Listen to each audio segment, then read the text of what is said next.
नमस्कार साथियों, कैसे हैं आप लोग। मैं उम्मीद करता हूं कि आप सब लोग अच्छे होंगे और आपकी तैयारी भी बेहतरीन तरीके से चल रही होगी। जो लोग अच्छे नहीं हैं वह सबसे पहले अपने स्वास्थ्य का ध्यान रखें, उसके बाद अपने पढ़ाई का ध्यान रखें, जैसा कि आप लोग हमेशा रखते हैं। तो चलिए साथियों, आज का लेक्चर हम लोग का एक बार फिर से इतिहास लेखन पे होने वाला है। तो यदि आप हमारे चैनल पे पहली बार आए हैं तो आपसे आग्रह है कि आप चैनल के प्लेलिस्ट में चले जाएं और आप इतिहास लेखन के पुराने लेक्चर्स को सबसे पहले देख लें एक एक करके, ताकि आपका कॉन्सेप्ट पहले क्लियर हो जाए कि इतिहास लेखन है क्या। हालांकि आप डायरेक्ट इस वीडियो पे आए हैं फिर भी आपको वीडियो उतना ही समझ में आएगा, लेकिन यदि आप उन तमाम सारे वीडियो को देखकर यहाँ तक पहुँचते हैं तो चीज़ें और ज़्यादा आपके दिमाग में स्पष्ट होंगी और जो कॉन्सेप्ट होगा वो और ज़्यादा स्ट्रांग हो जाएगा। तो चलिए आज के लेक्चर की शुरुआत करते हैं। इतिहास लेखन किन किन छात्रों के लिए महत्वपूर्ण है यदि बात किया जाए तो पहले नंबर पे हम लोग बात कर सकते हैं कि जो लोग एमफिल कर रहे हैं या फिर एमफिल करना चाहते हैं या फिर पीएचडी करना चाहते हैं और उसके लिए किसी भी विश्वविद्यालय का वो एग्जामिनेशन देते हैं। जिनके पास नेट नहीं है तो उनको तो एग्ज़ाम देना होगा, एंट्रेंस टेस्ट देना होगा। तो उसमें मुख्य तौर पे आपसे रिसर्च मेथोडोलॉजी, और यदि आप इतिहास के छात्र हैं तो आपको सेकंड पेपर के तौर पे इतिहास लेखन से विशेष तौर पे सवाल पूछे जाते हैं। चाहे भारत के किसी भी विश्वविद्यालय का आप एमफिल या पीएचडी के लिए एंट्रेंस एग्जामिनेशन दीजिए। दूसरे नंबर पे यदि आप किसी भी असिस्टेंट प्रोफेसर बनने के लिए, चाहे राजस्थान पब्लिक सर्विस कमीशन हो या उत्तर प्रदेश का राज्य सिविल सेवा आयोग हो, वहाँ पे भी असिस्टेंट प्रोफेसर बनने के लिए एक परीक्षा लिया जाता है जिसमें इतिहास लेखन से सवाल वो लोग विशेष तौर पे पूछते हैं। और इसके अलावा और भी, जैसे छत्तीसगढ़ का पब्लिक सर्विस कमीशन है या फिर झारखंड का जो पब्लिक सर्विस कमीशन है, वहाँ भी असिस्टेंट प्रोफेसर बनने के लिए आपको एग्जामिनेशन देना होता है, तो उस एग्ज़ाम में भी आपको मदद करेगा। और उसके अलावा यदि आप यूजीसी नेट की तैयारी कर रहे हैं तो आपको पता होगा कि आपके सिलेबस के 10वें हिस्से में यानी कि यूनिट 10 में इतिहास लेखन को स्पेशली शामिल किया गया है।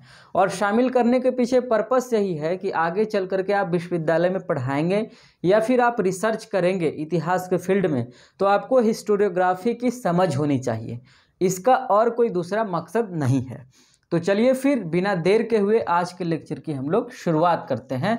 तो चलिए नंबर 1 हेडिंग दे दीजिए। नंबर 1 कह रहा हूँ, हेडिंग दे दीजिए। हम लोग क्या बात करेंगे, आपको पता होगा, आप लोग सुने होंगे ग्रीको रोमन हिस्टोग्राफी। सुने हैं? सुने ही होंगे।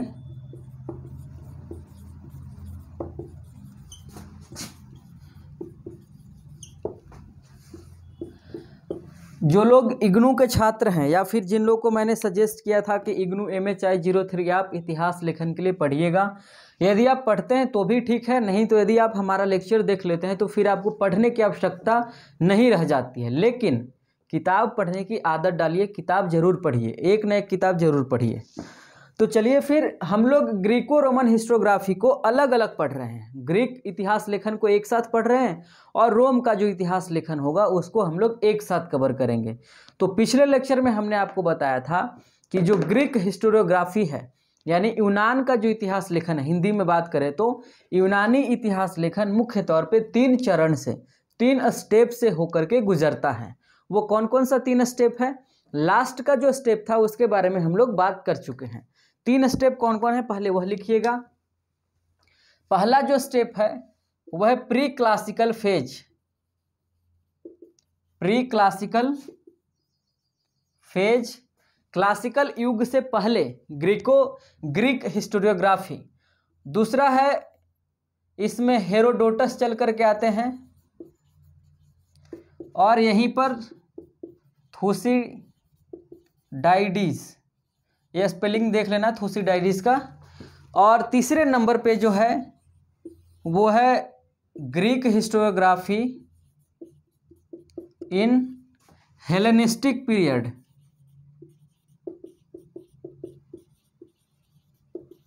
हम लोग यहाँ पर बात कर चुके थे, लास्ट लेक्चर में मैंने आपको बताया था ग्रीक इतिहास लेखन इन हेलेनिस्टिक पीरियड। हेलेनिस्टिक पीरियड में ग्रीक का जो इतिहास लेखन था, यूनान का जो इतिहास लेखन था, वो किस तरीके से चल रहा था, किस तरीके से उसमें चेंजेज आए थे, या फिर सब्जेक्ट मैटर के तौर पे किन किन चीज़ों का प्रयोग किया जा रहा था। आज हम लोग कहाँ से बात करेंगे? आज हम लोग मुख्य तौर पे इन दोनों के बारे में बात करेंगे। लेकिन मैं आपको यह भी बता दिया हूँ, हेरोडोटस पे स्पेशली एक लेक्चर दिया हूँ, आप देख लेना, और थुसिडाइडिस पे भी एक स्पेशली लेक्चर दिया हूँ। तो इन दोनों का अपना हिस्ट्री राइटिंग ट्रेंड है, लेकिन ये दोनों जो है यूनानी इतिहास लेखन के फाउंडर के तौर पे जाने जाते हैं, क्योंकि आप जानते हैं कि हेरोडोटस को हम लोग फादर ऑफ हिस्ट्री के तौर पे काउंट करते हैं। तो चीज़ों की शुरुआत जो है कहीं ना कहीं यहीं से होती है। तो यह भी मैंने पढ़ा दिया है, यह भी मैंने पढ़ा दिया है, आप प्लेलिस्ट से जाकर के एक बार खुद से चेक कर लेना और देख लेना। अब आज बात करेंगे प्री क्लासिकल फेज के बारे में, और इसके बाद हम लोग बात करेंगे कि जो ग्रीक हिस्टोरियोग्राफी में जो प्रॉब्लम चल करके आए हैं या इनका क्या लिमिटेशन रहा है, इनकी क्या क्या सीमाएं हैं, कहाँ पर जाकर ये रुक जाते हैं, क्योंकि हर चीज़ का एक लिमिटेशन होता है ना, हर चीज़ का एक बाउंड्री होता है, हर चीज़ का एक सरकमफेरेंस होता है। जैसे हम लोग जिस सोसाइटी में रहते हैं तो सोसाइटी भी एक मनुष्य के लिए एक सरकमफेरेंस तैयार करता है, स्पेशली महिलाओं के लिए, कि यह सरकमफेरेंस है और इसके अंदर ही आपको काम करना है। यदि समाज के द्वारा बनाए गए सरकमफेरेंस को यदि आप क्रॉस करते हैं तब आपका सामाजिक बहिष्कार कर दिया जाता है, आप समाज से बाहर निकल जाते हैं। उसी तरीके से हर एक इतिहास लेखन का एक लिमिटेशन है, एक सरकमफेरेंस है, उससे आगे वो बात नहीं कर सकता है। उससे जब आगे बात करने लगेगा तो एक नए इतिहास लेखन का जन्म होगा, एक नए हिस्ट्री राइटिंग ट्रेंड की शुरुआत होगी। ध्यान रखिएगा। तो इसके लिमिटेशन के बारे में भी पढ़ेंगे और इन्होंने इतिहास में क्या कंट्रीब्यूट किया या फिर इनका जो नज़रिया रहा है इतिहास को देखने का वो कैसा रहा है। ठीक है, यानी व्यू ऑफ ग्रीक हिस्टोरियोग्राफी, यानी इन 4-5 बिंदुओं पे बात होने वाली है। ठीक है, चलिए अब मैं फिर से कह रहा हूँ, ये दोनों को आप देख लेना, क्योंकि यहाँ पर हम लोग चर्चा नहीं करेंगे। ऑलरेडी इसको इतना विस्तार में चर्चा किए हैं कि आप एक बार देखेंगे तो फिर आपको दोबारा पढ़ने की ज़रूरत नहीं पड़ेगी। तो इसको मिटाते हैं और हम लोग प्री क्लासिकल फेज से हम लोग शुरू करते हैं।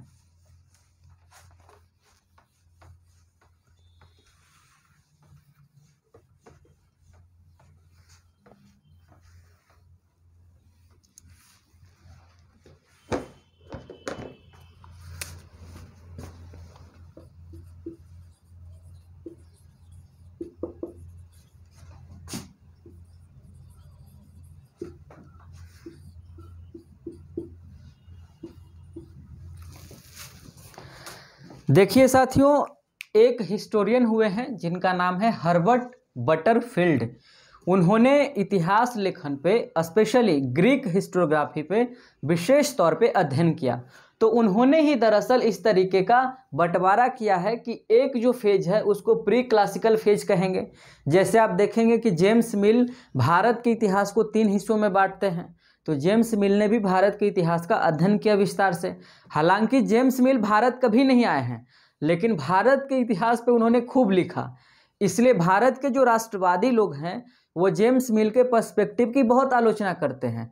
हालांकि जेम्स मिल जो बात कहते हैं उसमें बहुत सारी बातें सही भी है, लेकिन बहुत सारी बातें जो हैं उनका अपना बेस्ट का, जो वहाँ का पश्चिम के रहने वाले हैं उनका एक अपना परसेप्शन है भारत को लेकर के, एक पूर्वाग्रह है, उसको उन्होंने अपने इतिहास लेखन में शामिल किया है।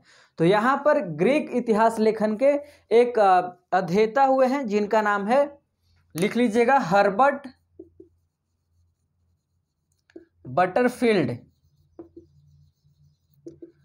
हर्बर्ट बटरफील्ड का कहना था कि ग्रीक रोमन मैं बार बार बोल रहा हूँ, ग्रीक इतिहास लेखन जो है वो प्री क्लासिकल फेज में 3 मुख्य चीज़ों पे फोकस कर रहा था, 3 चीज़ों पे मेनली आधारित था, मेनली उस पर बेस्ड था। कौन कौन, इस नाम को याद रखना, ठीक है, आपसे पूछा जा सकता है। इन्होंने इसको 3 हिस्सों में बताया कि पहला जो था, उस समय मिथक कथाएं चल रही थी। मिथक कथाएं लिखिएगा, इसी में लिखिएगा लोक आख्यान और महाकाव्य भी चल करके आएगा।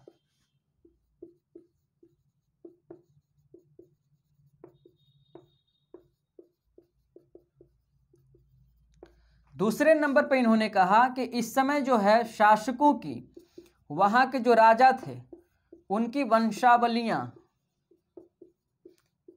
इनको इतिहास में मुख्य तौर पे जगह दिया जा रहा था। और तीसरे नंबर पे इन्होंने कहा, तीसरा लिखिएगा हिब्रू टेक्स्ट। हिब्रू टेक्स्ट यहूदियों का क्या है? ग्रंथ है, यहूदियों का धार्मिक ग्रंथ हिब्रू टेक्स्ट। तो इन्होंने क्या कहा, किन्होंने कहा? हर्बर्ट बटरफील्ड ने कहा कि प्री क्लासिकल फेज में ग्रीक इतिहास लेखन में मुख्य तौर पे इन 3 चीजों पे बात की जा रही थी। कौन कौन? मिथक कथाओं पे, लोक आख्यान पे। लोक आख्यान का क्या मतलब है उसको समझते हैं हम लोग। शासकों की वंशावलियां पे, एंड तीसरे नंबर पे इन्होंने कहा हिब्रू टेक्स्ट के बारे में। अब हम लोग एक एक करके समझते हैं। पहले नंबर के बारे में समझते हैं। मिथक परंपरा एवं लोक आख्यान तथा महाकाव्य कहने का क्या संदर्भ था इनका?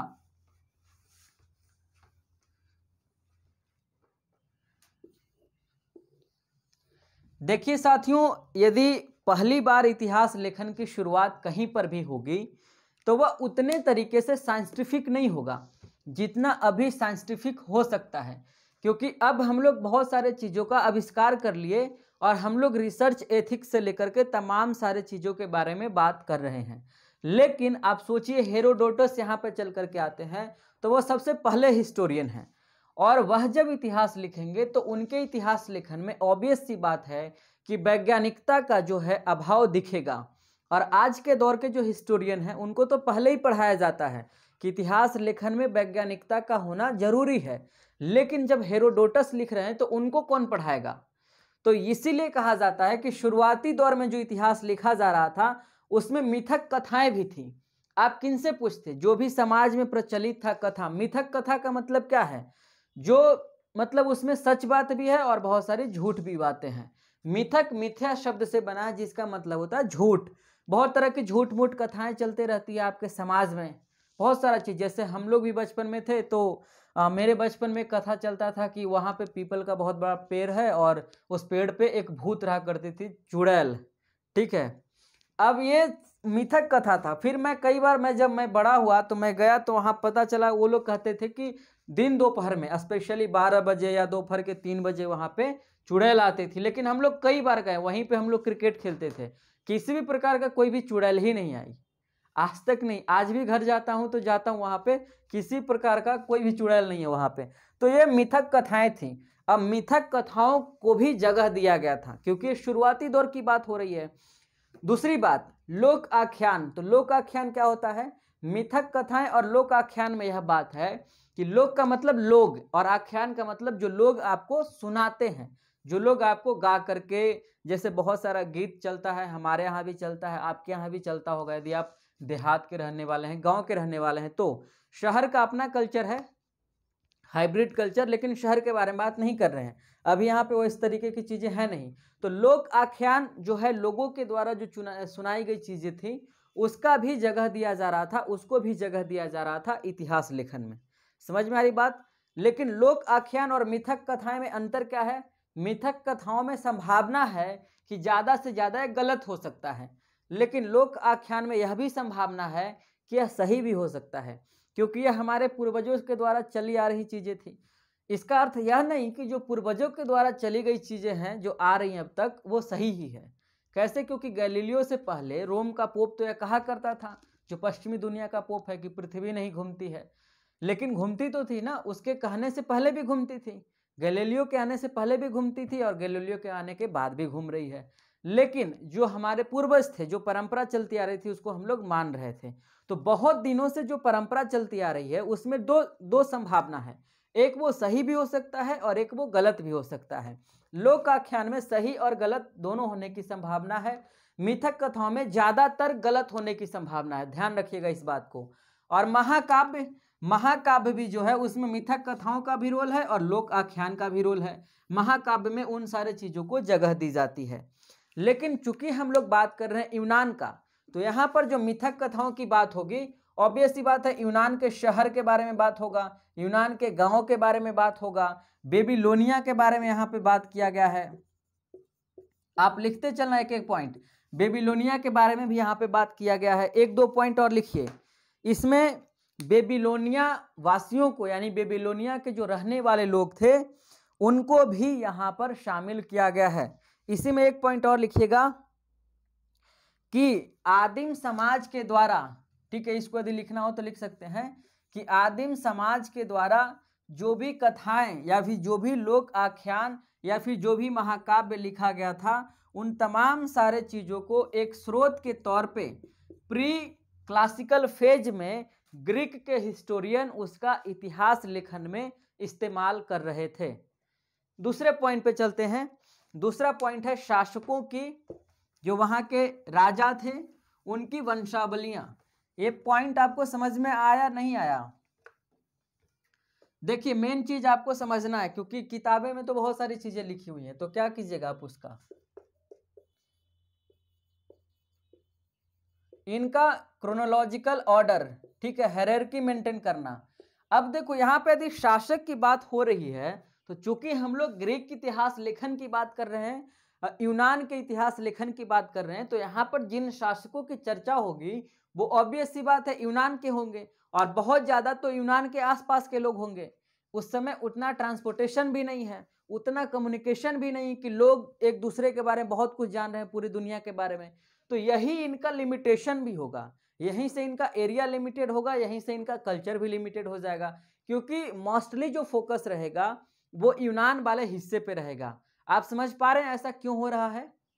हाँ ठीक है, तो इसमें लिखिएगा कि मिस्र के, हिती के और असीरियाई के, ठीक है, कहाँ कहाँ के? मिस्र के, हिती के और असीरियाई, यह यूनान के आसपास का साम्राज्य है तीनों, ठीक है, मिस्र भी, हिती भी और असीरियाई भी।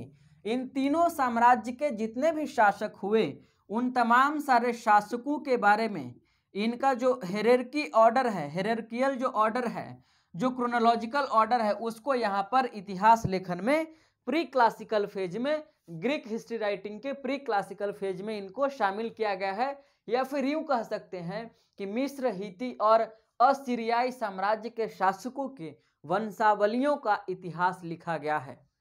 समझ में आ रही बात? चलिए अब इसमें और क्या क्या चीज हो सकता है, इसमें कैसे मदद लिया जा सकता है। देखिए अब मान लीजिए यहाँ पे कोई शासक है, मिस्र का है या हिती का है या असीरियाई का है। अब ये लोग क्या करवाएंगे कि अपने दौर में मान लीजिए मंदिर का निर्माण करवा रहा है, कोई मस्जिद का निर्माण करवा रहा है। मस्जिद का संबंध यहाँ पे इस्लाम से नहीं है, मैं बस एक आपको बे दे रहा हूँ समझने का, समझिए इसको। ये लोग मान लीजिए कि किसी भी तरीके का टेम्पल का निर्माण करवाए जहाँ पे लोग पूजा पाठ करते थे, तो वहाँ पे लोग अभिलेख भी जारी करवाएंगे या अपने प्रशंसा में कोई चीज लिखवाएंगे। अक्सर ऐसा होता था, अशोक ने भी करवाया है, बहुत सारे लोग करवाते हैं, ठीक। तो आप देखिए कि जब इतिहास लेखन लिखा जाएगा, इतिहास लिखा जाएगा, तो यहाँ टेम्पल पे या कोई भी जो पूजा स्थल है वहाँ पे इनके प्रशंसा में लिखी गई तमाम सारे चीज़ों को कलेक्ट करके इतिहास लेखन में शामिल किया जाएगा।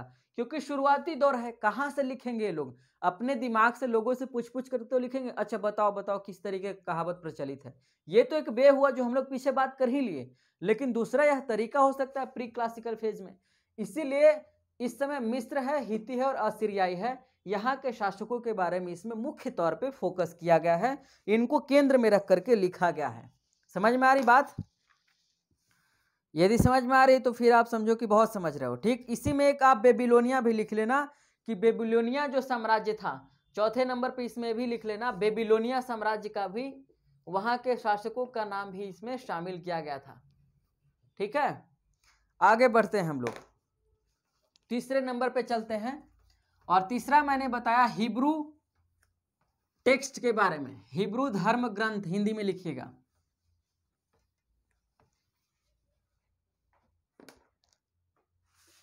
हिब्रू इपिक कहेंगे, क्या कहेंगे धर्म ग्रंथ को? Text, what ever, religious text जो भी हो। अब देखो हिब्रू जो टेक्स्ट है साथियों, उसमें मुख्य तौर पे क्या लिखा जाएगा? क्योंकि उस समय का जो आदिम समाज है वह मिथक परंपराओं को, बहुत तरह के कथा कहानियों को सुनाने का काम कर रहा है, तो उन तमाम सारे चीज़ों को धर्म ग्रंथ में भी जगह दिया गया है। तो हिब्रू जो टेक्स्ट है वह यहूदियों का है। आपको पता होगा कि जो ज्यूज लोग हैं, यहूदी लोग जो हैं, वह दुनिया के प्राचीनतम धर्म में से एक है। यहूदी सबसे प्राचीन धर्म माना जाता है, इससे ईसाई भी निकलेगा और इससे इस्लाम धर्म भी निकल करके आएगा, ध्यान रखिएगा। तो यहूदियों के अंदर भी कथा कहानी सुनाने की परंपरा चल रही थी, तो उन तमाम सारे चीज़ों को इन्होंने अपने टेक्स्ट में शामिल किया, ठीक है। और हिब्रू टेक्स्ट भी उस समय इतिहास लेखन में बहुत मदद किया।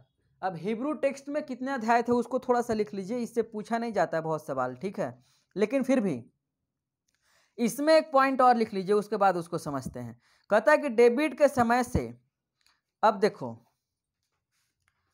इनके यहां एक व्यक्ति हुए जिनका नाम है डेविड, ठीक, जैसे उनके यहां कौन हुए थे, यीशु मसीह, ठीक है, ईसा मसीह हुए ना, यहां पे डेविड हुए। डेविड का टाइम है 1000 एडी का टाइम, ठीक। अब 1000 एडी का टाइम है, इसके बाद जो परंपरा आई उसको ऐतिहासिक परंपरा कहते हैं। ऐतिहासिक परंपरा क्यों कहेंगे, क्योंकि यहाँ के बाद इतिहास लेखन में बहुत सुधार हुआ। लेकिन डेविड से पहले जो चीजें लिखी जा रही थी वो हिब्रू टेक्स्ट के ऊपर आधारित था, यहाँ पे सुनी सुनाई गई चीजें थी। तो जो डेविड हैं वह ऊपर का जो परंपरा होगा, यानी डेविड से पहले की जो परंपरा होगी वो हिब्रू टेक्स्ट पे आधारित होगा। समझ में आ रही बात, परंपरा पर आधारित होगा। लेकिन डेविड के बाद जो होगा वो ऐतिहासिक परंपरा होगा, यानी यहाँ पे जो वैज्ञानिकता है वो कम होगा परसेंटेज, यहाँ पे अभाव दिखेगा उसका, और यहाँ पर इसका अभाव नहीं दिखेगा, यहाँ पर उसका प्रभाव दिखेगा। तो डेविड क्या है, बीच में ट्रांजिशन फेज की तरह है, ट्रांजिशन व्यक्ति की तरह है। समझ में आ रही है आपको बात, चलिए समझ में आ रही है तो फिर क्या दिक्कत है। इसमें आगे लिख लीजिए कि हिब्रू टेक्स्ट में टोटल 39 बुक थे, लिखिएगा। हिब्रू धर्म ग्रंथों में कुल 39 किताबें थी, जिसमें 17 जो किताबों जो हैं, 17 बुक जो हैं स्पष्ट हैं और वो हिस्टोरिकल टेक्स्ट हैं, वो हिस्टोरिकल टेक्स्ट हैं। ध्यान रखिएगा, यहाँ पे मैं बता रहा हूँ ना कि हिस्टोरिकल भी होगा, डेविड के बाद वाला हिस्टोरिकल, डेविड से पहले वाला जो होगा वो हिस्टोरिकल नहीं होगा। तो 17 क्या है, हिस्टोरिकल हैं, 5 जो हैं उसमें से मेन टेक्स्ट हैं, और 12 जो हैं वो गौण हैं, वो म्यूट हैं, ठीक। बस यहां तक समझ में आ गई बात। एक पॉइंट और लिखिएगा कि प्राचीन जो यहूदी हैं उनको ही सबसे पहले इस बात के लिए कोट किया जाता है कि इन्होंने ही राष्ट्रीय इतिहास लिखने की शुरुआत की है। अब चूंकि चीजें वहीं से शुरू हो रही तो हम लोग क्या कर सकते हैं, ध्यान रखिएगा, इसीलिए इनका यहाँ पे इंपॉर्टेंस थोड़ा सा बढ़ जाता है। और दूसरी बात, इतिहास को सार्वभौमिक इतिहास का कॉन्सेप्ट देने वाला व्यक्ति भी यहूदी लोग ही हैं, शुरुआती दौर के यही लोग हैं। तो शुरुआती दौर का लगभग जो क्रेडिट होगा ये लोग ही लेकर के जाएंगे, ठीक। बस यहां तक लिख लिए तो फिर ठीक है, आगे बात करते हैं।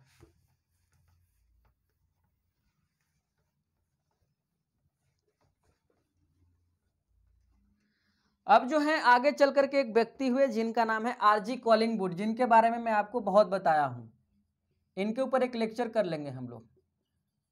आरजे कॉलिंगवुड ने इस बात को कंफर्म किया कि चूंकि ग्रीक का जो इतिहास लेखन है वो कई अर्थों में मिथक भी है और कई अर्थों में अनसाइंटिफिक है, साइंटिफिक नहीं है। तो उन्होंने इतिहास के लिए एक पैमाना रखा, इतिहास लेखन के लिए एक पैमाना रखा और उस पर ग्रीक हिस्टोग्राफी को रख करके मापने का काम किया। तो पता चला कि ग्रीक का जो इतिहास लेखन है वो बहुत ज़्यादा साइंटिफिक नहीं है, शुरुआती दौर का है ना, बार बार मैं कह रहा हूँ शुरुआती दौर का। इसीलिए तो आरजे कॉलिंगवुड ने 4 पैमाना रखा था। कौन कौन पैमाना है उसको एक एक पॉइंट करके लिखिए। पहला जो पॉइंट कहा आरजे कॉलिंगवुड का मानना यह था कि कोई भी हिस्ट्री है, जो नेचुरल हिस्ट्री है, जो रियल हिस्ट्री है, उसमें मुख्य तौर पे 4 चीजें होनी चाहिए, ठीक है, मिनिमम 4 चीज का होना जरूरी है। पहला लिखिएगा कि इतिहास एक विज्ञान है, ऐसा कॉलिंगवुड का कहना था कि हिस्ट्री इज अ साइंस। अब देखो आपसे एग्जामिनेशन में सवाल कैसे पूछा जाएगा, इन्वर्टेड कॉमा में दे दिया, और किसने कहा था कि इतिहास में मुख्य तौर पे 4 चीजों का होना जरूरी है, जिसमें पहला बिंदु है कि इतिहास एक विज्ञान है। यह निम्नलिखित में से किस इतिहासकार का कथन है। तो सवाल कैसे पूछता है ना, इसको भी ध्यान में रखिएगा। हिस्ट्री इज साइंस किसने कहा था, आरजी कॉलिंगवुड ने, ठीक। दूसरे नंबर पे लिखिए, दूसरा जो इन्होंने पॉइंट कहा है उसको हम लोग लिखते हैं, लिखिएगा। दूसरा जो पॉइंट कहा है वो लिखिए कि इतिहास एक विज्ञान है, ये तो आप लिख लीजिए। लिखिए हर इतिहास का, ठीक है, हर इतिहास का एक ह्यूमन पर्पस होता है।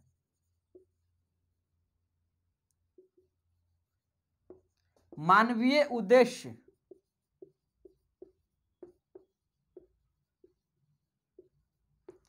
मानवीय उद्देश्य, मानवीय उद्देश्य हिंदी में आप लिखते हैं तो हिंदी में, और अंग्रेजी में लिखते हैं तो अंग्रेजी में।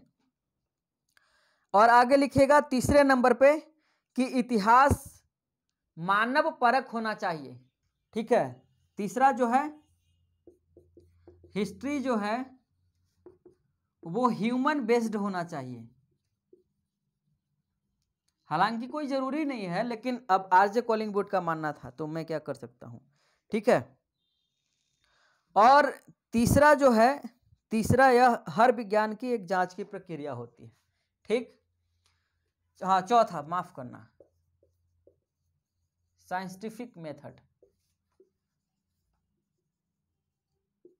अब देखो ये चार बिंदु आप याद रखना साथियों, इससे सवाल पूछा जाएगा, कई बार पूछा गया है आरजे कॉलिंगवुड से, लोग बहुत सवाल पूछते हैं। अब समझते हैं इसको हम लोग। ग्रीक इतिहास लेखन जो है शुरुआती दौर का, जैसा कि हम लोग अभी पढ़े कि किस तरीके से लिखा गया था, तो आगे चल करके जब कॉलिंगवुड आए और इन्होंने इतिहास लेखन में अपना जब कंट्रीब्यूशन दिया, तो इन्होंने कहा कि कोई भी इतिहास हो, दुनिया का कोई भी इतिहास हो, उसमें मुख्य तौर पे ये चार चीज होना चाहिए, तभी उसको रियल हिस्ट्री माना जा सकता है। चार चीज क्या क्या इन्होंने कहा? एक तो कहा कि इतिहास एक वैज्ञानिक प्रक्रिया है। ठीक, हिस्ट्री इज अ साइंस।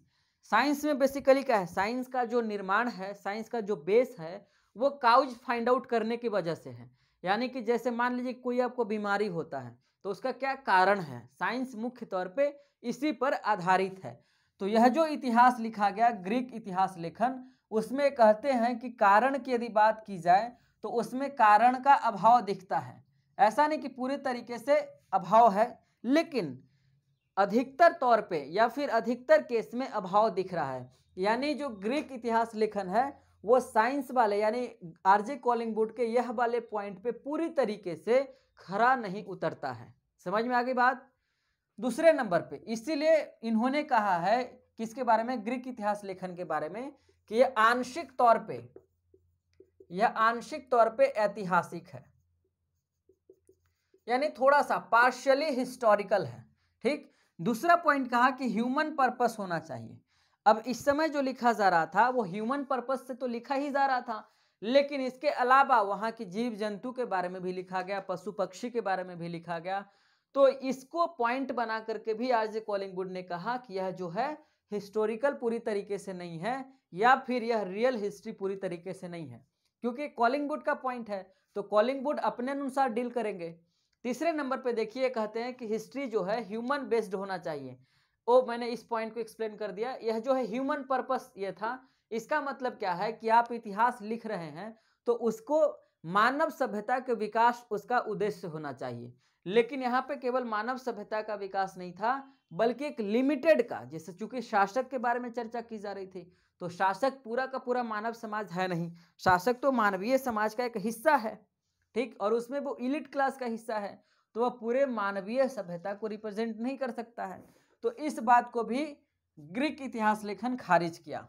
ठीक, चौथे नंबर पे साइंटिफिक मेथड होना जरूरी है। इतिहास में एक वैज्ञानिक मेथड का होना जरूरी है, यानी इतिहास लेखन जब लिख दिया गया, इतिहास लिख दिया गया, तब उसको जांच करने की जो प्रक्रिया है वो साइंटिफिक होनी चाहिए। लेकिन ग्रीक इतिहास लेखन की जांच करने की जो प्रक्रिया है वो साइंटिफिक मेथड का अभाव दिखा उसमें जांच करने के दौरान, इसीलिए इसको आंशिक ऐतिहासिक कहा इन्होंने, आरजे कॉलिंगवुड ने। समझ में आ गई बात? ये चारों पॉइंट याद रखना है, क्या क्या कहा, क्यों कहा और कितना उससे सहमत हुआ ग्रीक इतिहास लेखन। ठीक है, इसीलिए क्या कहते हैं कि जो ग्रीक का इतिहास लेखन है वो धर्म मूलक इतिहास है, यानी मुख्य तौर पे धार्मिक किताबों पे लिखी गई इतिहास है, और इसका जो नेचर है, इसका जो प्रकृति है, वो मुख्य तौर पे आंशिक ऐतिहासिक है, पार्शियली हिस्टोरिकल है। यहां तक क्लियर है? एक पॉइंट इसमें और लिखिएगा, ड्रायसेन नामक, ठीक है, ड्रायसेन नामक एक हिस्टोरियन है, उसने कहा, इतिहास के बारे में उन्होंने एक लाइन कहा, इन्वर्टेड कॉमा में लिख लीजिएगा। ड्रायसेन कहता है कि मानवता का अपने बारे में ज्ञान ही मुख्य इतिहास है। यानी ह्यूमैनिटी का knowledge of humanity is the real history. Knowledge of humanity is the real history. किसने कहा? ड्रायसन ने कहा। यानी मानवता का ज्ञान है यदि आपके पास तो वही मुख्य तौर पे इतिहास है। ऐसा मैंने नहीं कहा, ऐसा किसने कहा? ड्रायसन ने। ये आपसे पूछा जा सकता है। ठीक है, अब कॉलिंग यहां ही नहीं, इससे आगे भी चले गए। इससे आगे चले गए और उन्होंने कहा कि ग्रीक इतिहास लेखन से पहले तो सुमेरियन सभ्यता भी थी, तो उसको इन लोगों ने क्यों नहीं शामिल किया, क्यों इसको साइंटिफिक माने? क्योंकि ये लोग तो बायस है, फिर अपने ही चीज़ों को लिखा गए। तो कॉलिंग ने इस पर बहुत आलोचना भी की है ग्रीक इतिहास लेखन के बारे में, और बहुत सारे अच्छी चीज़ें भी बातें की है। इसी में आगे लिखिएगा, आगे लिखिए कि कॉलिंग का ग्रीक इतिहास लेखन के बारे में यह निष्कर्ष है कि प्राचीन सुमेरियनों ने अपने पीछे, सुमेरियन सिविलाइजेशन जो था वहाँ के लोगों ने अपने पीछे ऐसा कुछ भी नहीं छोड़ा जिसे हम इतिहास कह सकते हैं। इसी में आगे लिखिएगा, यदि उनमें इतिहास का अवेयरनेस होता या फिर इतिहास को लेकर कंससनेस होता या इतिहास का नॉलेज होता, इतिहास बोध होता, तो वो आंशिक तौर पे ही सही कुछ न कुछ साइन छोड़ करके जाते।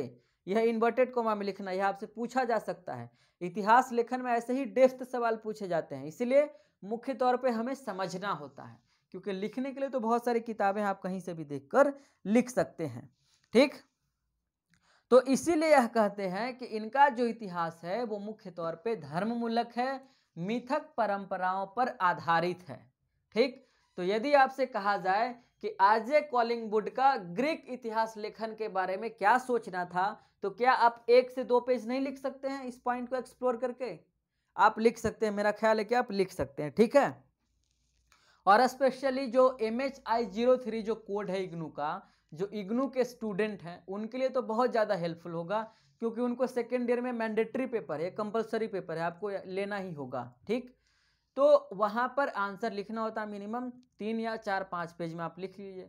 500 वर्ड्स में लिखना होता है, तो मतलब यदि कितना भी कम करके लिखे, कितना ही बड़ा बड़ा लिखे, तो 5 पेज तो चला ही जाता है।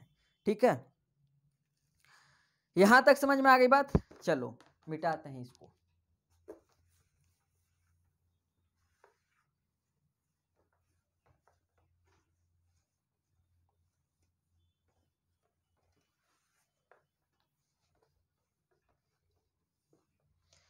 एक हेडिंग दे दीजिए इसी में तीसरे नंबर पे, वह है कि यूनानी जब इतिहास लिख रहे थे तो यूनानी इतिहास लेखन में समस्याएं जो आईं।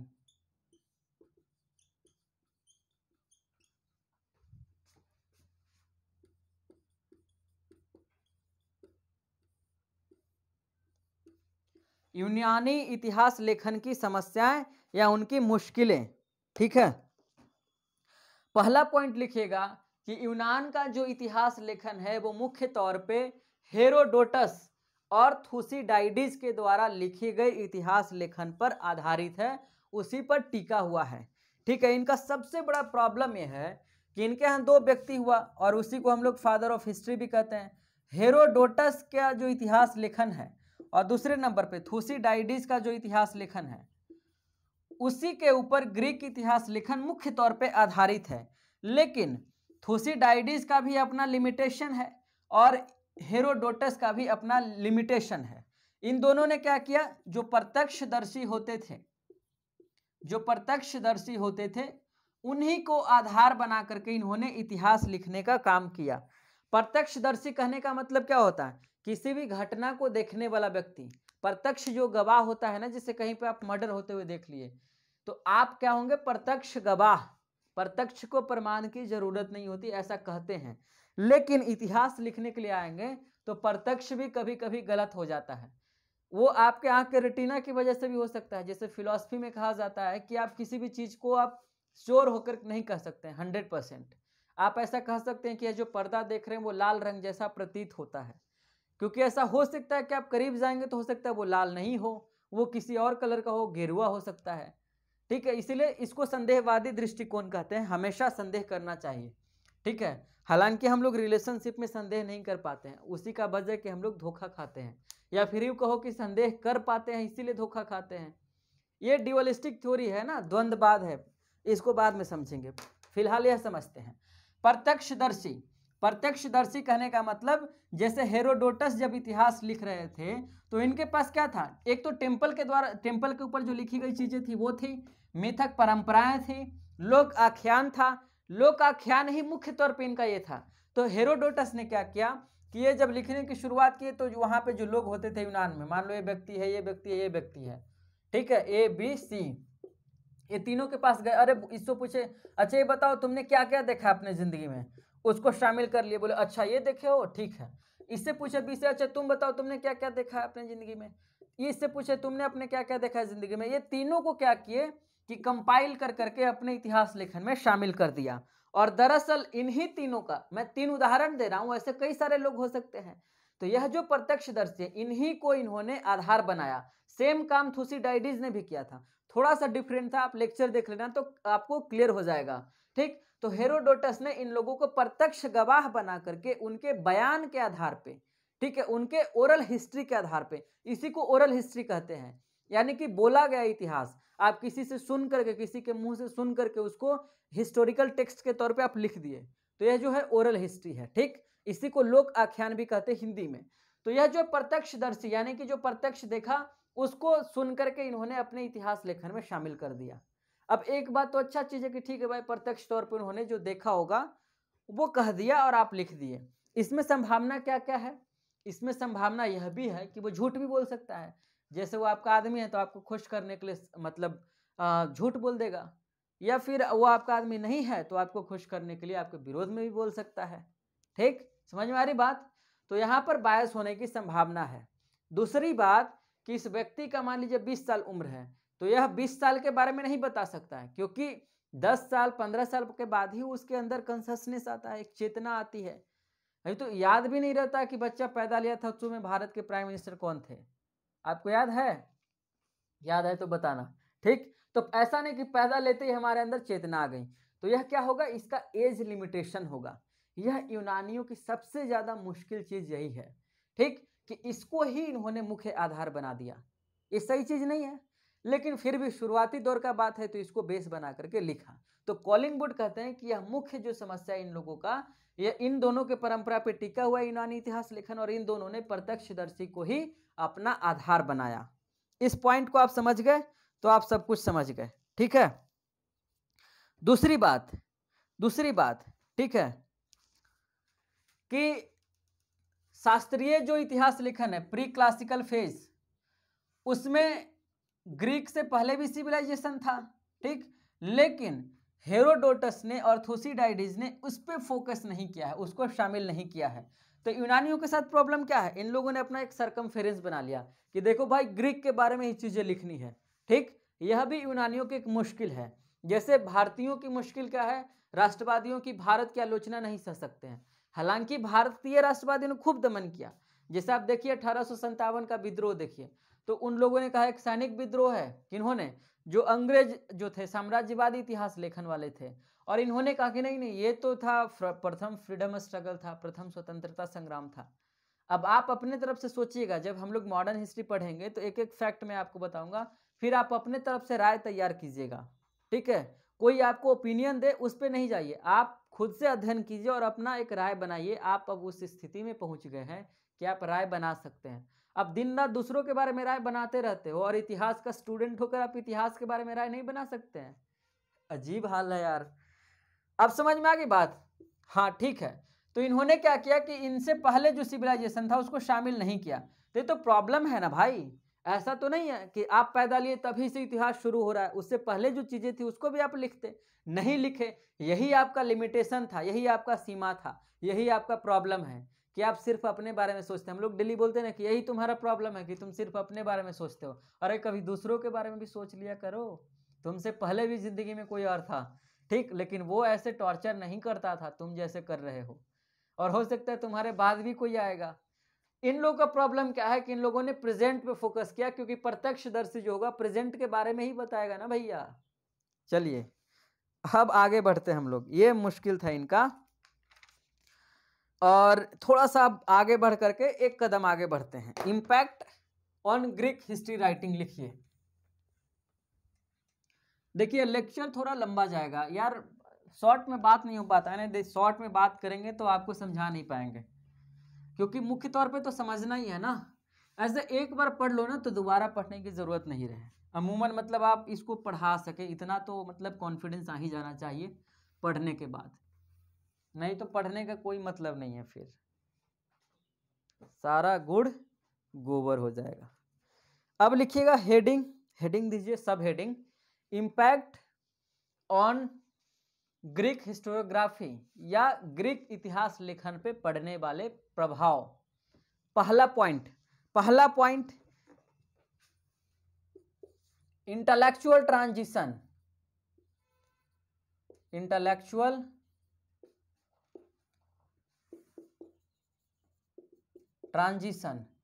फेज ऑफ, पूरा लिख लीजिए, phase of intellectual transition, Hindi में लिखिएगा बौद्धिक संक्रमण, बौद्धिक संक्रमण का काल, बौद्धिक संक्रमण का काल, ठीक है।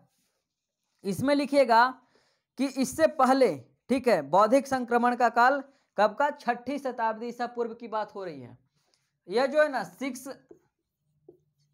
BC का जो बात है, आप देखिए पूरे दुनिया में इंटेलेक्चुअल ट्रांजिशन का फेज है, ठीक है, तो पूरे दुनिया में है। कैसे कैसे कि इसी समय यहाँ पे बुद्ध चल करके आएंगे, महावीर चल करके आएंगे, ठीक है, ये लोग भी इंटेलेक्चुअल ट्रांजिशन फेज के व्यक्ति हैं। ये सेम चीजें ग्रीक में भी चल रही है, ठीक, ग्रीक में भी यही चीजें चल रही है। इस समय कौन है, हेरोडोटस वगैरह है, ठीक है, ध्यान रखना इन सारी बातों को।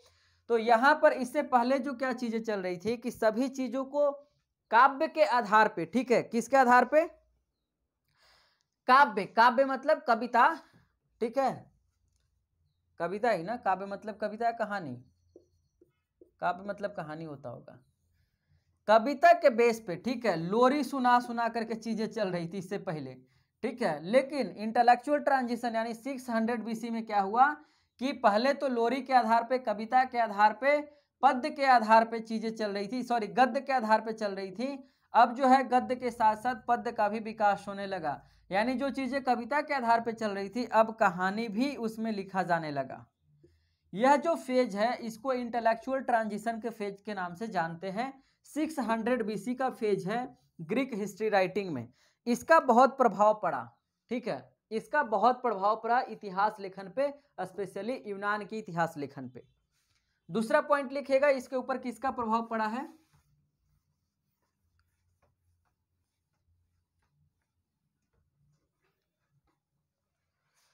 दूसरा पॉइंट लिखिएगा आयोनिया का दबदबा,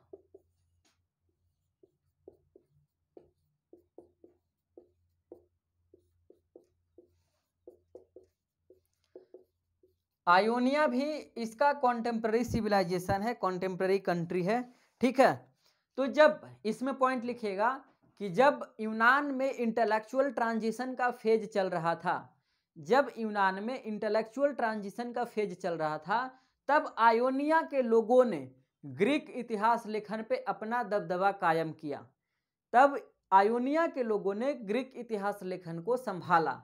जैसे नेहरू जब एक बार चल रहे थे तो वो कहीं पे सीढ़ी से गिर गए थे, हाल ही में मोदी जी गिर गए थे, तो रामधारी सिंह दिनकर ने उनको हाथ पकड़ करके उठाया था। तो उन्होंने कहा था कि बहुत शुक्रिया रामधारी सिंह दिनकर को। तो दिनकर साहब ने कहा था लाइन, जानते हो दिनकर कहाँ के रहने वाले हैं, बताना आप कमेंट सेक्शन में। उन्होंने कहा कि राजनीति जब जब लड़खड़ाती है पंडित जी तो साहित्य उसे संभालती है, ठीक है, इस बात को समझिएगा, बहुत गहरी बात है। तो उसी तरीके से इंटेलेक्चुअल ट्रांजिशन का फेज जब ग्रीक इतिहास लेखन में आया, तब आयोनिया के लोगों ने, आयोनिया के इंटेलेक्चुअल वर्ग ने इस चीज को संभालने का काम किया, वहां पर अपना दबदबा कायम किया, इसीलिए इसका प्रभाव दिखता है। समझ में आ गई बात। तीसरे नंबर पे प्रभाव लिखिएगा, वह युद्ध का प्रभाव, ग्रीक इतिहास लेखन पे युद्ध का भी प्रभाव है। प्रभाव नहीं रहेगा, स्वाभाविक सी बात है कि इन लोगों ने जो वहाँ के मिस्र के या हिती के जो शासक थे उनका वंशावली लिखा, तो ये लोग लड़ते थे, ऑब्वियस सी बात है, एक दूसरे को तो प्यार मोहब्बत नहीं करते थे ना, लड़ने का काम ही करते थे। तो यह लोग जो लड़ेंगे, यह जो युद्ध होगा उस युद्ध का भी ग्रीक इतिहास लेखन पे प्रभाव पड़ना बहुत ही स्वाभाविक सी बात है। ठीक है, बहुत ही स्वाभाविक सी बात है। जैसे आप जिस समाज से चल करके आते हैं, चाहे कोई भी आपका समाज हो, तो जब आगे चल करके इतिहास लेखन लिखेंगे तो ज़्यादा संभावना है कि उसका प्रभाव दिखेगा। लेकिन यदि आप रिसर्च एथिक्स को और तमाम सारे चीज़ों को ध्यान में रखेंगे और एक ईमानदार के इतिहास लेखन के तौर पे आप लिखेंगे, तब मेरा ख्याल है कि प्रभाव नहीं दिखना चाहिए। लेकिन कोई व्यक्ति कितना भी ईमानदार हो जाए, उसके अपने हिस्टोग्राफी पे उसके समाज का, उसके संस्कार का, संस्कार कहने का मतलब क्या, जो उसके समाज ने, उसके परिवार ने उसको सिखाया, उसका प्रभाव थोड़ा ना थोड़ा दिख ही जाता है। ठीक है, आगे लिखिएगा इसमें लोगोग्राफर का प्रभाव। ठीक है, लोगोग्राफर,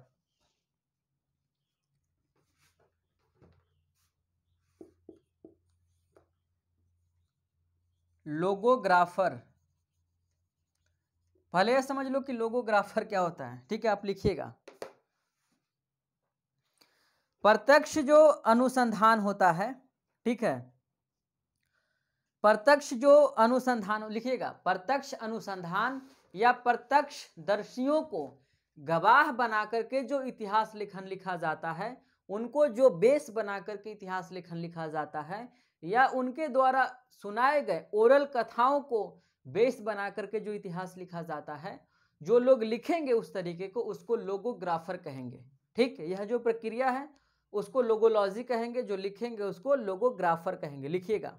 ठीक है, जैसे उदाहरण के तौर पे जो गांव में, जो मंदिरों में, जो शहर में जो लोग रह रहे थे, उनसे मिल करके, उनसे बात करके, या फिर मंदिरों पे जो चीज़ें लिखी हुई थी उनको आधार बना करके इस दौर में इतिहास लेखन लिखा जा रहा था। इन तमाम सारे प्रक्रिया को इस दौर में जो लिखने वाले लोग थे उनको लोगोग्राफर के नाम से जाना गया। ठीक है, ये इंदौर, इस दौर का जगह इंदौर बोला गया। ठीक है, उसको क्या बोला गया, लोगोग्राफर। अब लोगोग्राफर के बारे में यदि पूछा जाए कि लोगोग्राफर मुख्य तौर पे किस चीज को बेस बनाते हैं, तो लोकल हिस्ट्री को बेस बनाएंगे, क्योंकि वह लोगों से बात करके बना रहे हैं। तो गांव में जाएंगे तो जो लोकल चीजें हैं उनको बेस बनाएंगे। तो इनका जो सब्जेक्ट मैटर है वो मुख्य तौर पे क्या है, मुख्य तौर पे है स्थानीय इतिहास लेखन, लोकल हिस्ट्री, ओरल हिस्ट्री। मंदिर पे जो लिखा गया उसको बेस बना करके लिखना, किसी से बात करके लिखना, ये सब क्या है, लोगोग्राफर का काम है। समझ में आ गई बात। तो हेरोडोटस भी अपने समय का एक बहुत बड़ा लोगोग्राफर था, हिस्टोरियन भी कहते हैं। इसमें एक दो नाम लिख लीजिए इतिहास में जो लोगोग्राफर हुए हैं बहुत फेमस। हेकाटियस लिखिए, हेकाटियस, हेलेनिकस शारोन, हेलेनिकस शारोन, और डायोनीसियस। डायोनीसियस का नाम आप लोग जानते होंगे, मॉडर्न डायनेस्टी से रिलेटेड है, आप लोग बताना। ठीक है, यहां तक समझ में आ गई बात। चलो, तो फिर यहां तक समझ में आ गई, तो अब आप लोग पूरा समझ गए। अब देखिए इसी में अब दो व्यक्ति चल करके आएगा, हेरोडोटस और एक थुसिडाइडिस। उन दोनों के लिए आप यहीं पे ग्रीक इतिहास लेखन को रोक करके आप वापस जाइए प्लेलिस्ट में और उन दोनों लेक्चर को देख लीजिए, और उसके बाद फिर इससे पीछे वाला लेक्चर देख लीजिएगा, हेलेनिस्टिक काल में इतिहास लेखन, तब यूनानी इतिहास लेखन अब कंप्लीट हो जाएगा। मतलब उसमें फिर और कहीं पे कोई भी पॉइंट की जरूरत नहीं पड़ेगी। लास्ट में यूनानी इतिहास लेखन के बारे में थोड़ा सा जानते हैं, जो मतलब ओवरऑल कंक्लूजन के तौर पे, उसके बाद इसको समाप्त करते हैं।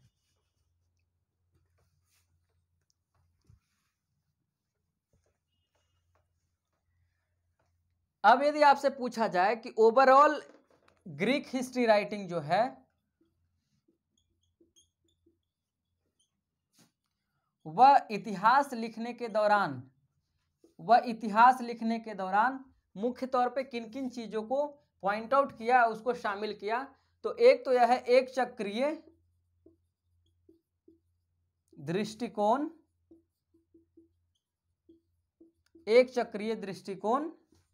दूसरा पॉइंट लिखिएगा संवेदनशीलता।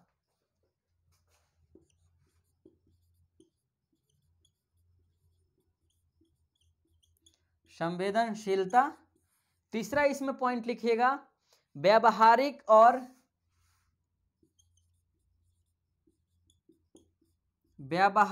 एंड मानवीय दृष्टि, व्यावहारिक एवं मानवीय दृष्टि। यह तीन पॉइंट को ये लोग मुख्य तौर पे बेस बनाए। ठीक, एक चक्रीय दृष्टिकोण का क्या मतलब होता है उसको थोड़ा सा समझते हैं।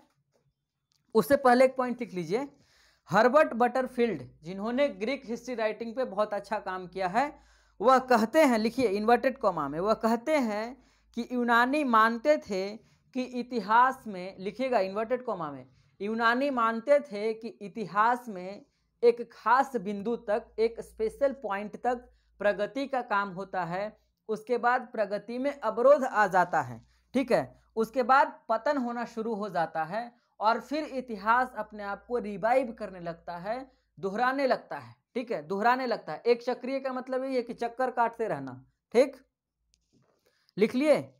और यह जो कहते हैं कौन, हर्बर्ट बटरफील्ड कहते हैं कि यूनानियों का जो यह प्रॉब्लम है चक्रीय दृष्टिकोण का, ठीक है, चक्रीय दृष्टिकोण का, क्या कह रहे हैं कि जैसे यूनानी इतिहास लेखन वाले यह मानते थे कि इतिहास में एक पॉइंट तक, मान लो यहाँ तक प्रगति हुआ, ठीक, उसके बाद पतन होना शुरू हो जाएगा और फिर यही सेम चीज़ ऐसे घूमेंगी। तो यह जो है चक्रीय दृष्टिकोण किसने अपनाया, ग्रीक हिस्ट्री राइटिंग ने। इसीलिए यह जो परंपरा है चक्रीय दृष्टिकोण परंपरा, वो बटरफील्ड के अनुसार हिस्ट्री विरोधी है, यानी यह इतिहास में ऐसी परंपरा नहीं होनी चाहिए, क्योंकि यूनान के लोगों का मानना यह था कि इतिहास जो है अपने आप को दोहराता है, कुछ न कुछ जो चीज़ें हैं इतिहास अपने आप को दोहराते रहता है एक निश्चित फेज के बाद। लेकिन ऐसा संभव भी हो सकता है, ऐसा संभव नहीं भी हो सकता है।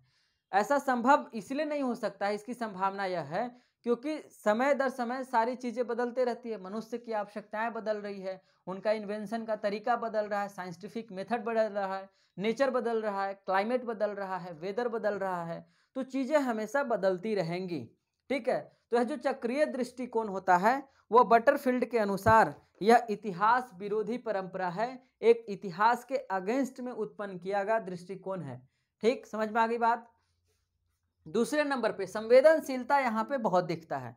संवेदनशीलता इसलिए दिखता है, इसमें लिखिए कॉलिंगवुड कहता है कि जीवन और ज्ञान के प्रति, लाइफ एंड नॉलेज के प्रति ग्रीक रवैया, यानी ग्रीक के लोगों का जो एटीट्यूड रहा है वो इतिहास समर्थक है, ठीक है, वो इतिहास समर्थक है, क्योंकि यहाँ के लोगों ने इतिहास में संवेदनशीलता को जगह दिया है, ठीक है, संवेदनशीलता को जगह दिया है।